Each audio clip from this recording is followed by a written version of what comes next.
राधे राधे। कैसे हैं आप लोग? ईश्वर कृपा से आप सब अच्छे होंगे। ईश्वर सब पे कृपा बनाए रखे, सबका कल्याण करें। आज हम बताने जा रहे हैं करवा चौथ की कहानी के बारे में। तो एक साहूकार था, उसके 7 बेटे 7 बहुएं थी और एक बेटी थी। बेटी का विवाह हो गया था और जो बेटी थी अपने भाइयों की बहुत प्यारी थी और वो सब लोग उसको बहुत ज़्यादा चाहते थे। जब विवाह हो गया तो उसने करवा चौथ का पहला व्रत रखा। वो मायके में ही थी और जब व्रत रखा तो साहूकारिन ने कहा कि बेटों से कि खाना खा लो, तो बेटे बोले कि नहीं, हम खाना नहीं खाएंगे। अपनी बहन की हालत देख नहीं पाए क्योंकि वो भूखी प्यासी थी, तो इसलिए साहूकार के बेटे सोचे कि हमारी बहन तो भूखी प्यासी है बेचारी, उसकी हालत उनसे देखी नहीं जा रही थी साथों से। तो उन्होंने क्या किया कि उन्होंने कहा कि एक चलनी में उन्होंने एक दीपक रखा कि इसको लेके हम वहाँ पेड़ की ओट में हम दिखाएंगे, तो बहन से कह देंगे पूजा कर लो, तो पूजा कर लेगी तो वो भी खाना खा लेगी।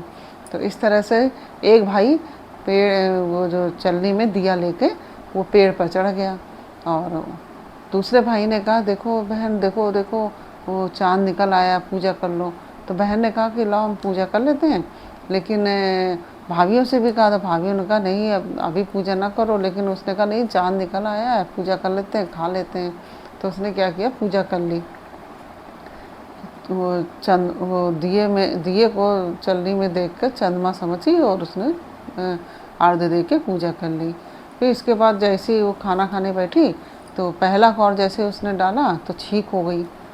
तो कोई बात नहीं, फिर दोबारा उसने मुंह में कौर डाला तो वो उसमें बाल निकल आया। तो जब तीसरी बार उसने मुंह में कौर डाला तो वैसे ही उसके ससुराल से खबर आ गई पति की मृत्यु की। तो अब वो दुखी होकर तुरंत अपने ससुराल के लिए चल दी और ससुराल अपने जा रही थी, रास्ते अपना जाती रही, मतलब बहुत ही दुखी थी। भाई किसी का भी पति जब नहीं होता है, नहीं रहता है तो सभी को दुख होता है। तो ऐसी वो भी दुखी होकर जा रही थी। तो जब वहाँ गई तो उसने अपने पति को मरा हुआ पाया तो बहुत दुखी हुई, बहुत विलाप करने लगी। तो उसने निश्चय किया कि हम अपने पति को अंतिम संस्कार नहीं करेंगे, हम उनको ऐसी सेवा करेंगे, उनके ऐसे मतलब अच्छे से रखेंगे। तो उसके पति मतलब जो लाश थी उसमें घास आदि निकलने लगी इधर उधर से, जैसे गंदे पेड़ पौधे निकलने लगते हैं ना, जैसे घास इत्यादि। तो वो अपना इकट्ठी करती जा रही थी ऐसे। फिर कोई बात नहीं, फिर ऐसे करते उसका साल भी गया और हर महीने की वो गणेश चतुर्थी व्रत रखने लगी और चंद्रमा को अर्घ्य दे के पूजा इत्यादि करती रही बराबर। जैसे जो करवा चौथ वाले दिन उसका पति नहीं रहा था, तब से हर महीने की चतुर्थी वो व्रत रहने लगी और गणेश जी की पूजा, शंकर जी की, पार्वती जी की पूजा करके चंद्रमा को अर्घ्य देने लगी।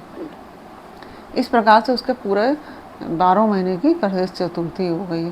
फिर करवा चौथ का समय आया तो उसने पूरा 16 श्रृंगार इत्यादि करके उसने शाम को पूजा इत्यादि करी और शाम को सुहागनों से अनुरोध करती है कि यम की सुई ले लो और पी की सुई दे दो। इस तरह से बोलकर वो सुहागनों से अनुरोध करती है और अपनी जैसी सुहागन बना दो हमें। लेकिन हर कोई सुहागन जो थी मना कर रही थी, किसी ने भी उसकी बात नहीं मानी। आखिर में एक सुहागन जो थी उसने उसकी बात मान ली, उसके ऊपर दया आ गई और उसने उसकी बात मान ली। इस तरह से उसका व्रत पूरा हो गया और उसके सुहाग को एक नया जीवन और नया आशीर्वाद मिला, क्योंकि फिर उसके प्रभाव से वो पति उसका जीवित हो गया। और इस तरह से कई कहानियाँ प्रचलित हैं करवा चौथ के विषय में। हर नारी है, हर जगह अपनी अपने हिसाब से कहानी कही जाती है। जो जैसे हमको ये कहानी मालूम थी वैसे ही हमने आपको बताई। और आपको कैसी लगी ये हमें कमेंट बॉक्स में अवश्य लिखिए और यदि अच्छी लगी हो तो वीडियो को लाइक शेयर अवश्य कर दीजिए, जिससे कि और भी लोग सुन सकें कहानी। और यदि आपने हमारे चैनल को सब्सक्राइब नहीं किया है तो प्लीज़ हमारे चैनल को सब्सक्राइब कर लीजिए और बेल आइकन बटन अवश्य दबा दीजिए, जिससे कि हमारे आने वाले सारे वीडियोज़ आपको प्राप्त हो सकें। और फिर मिलते हैं आपसे अगले वीडियो में एक नई कहानी, एक नई जानकारी के साथ। तब तक के लिए राधे राधे।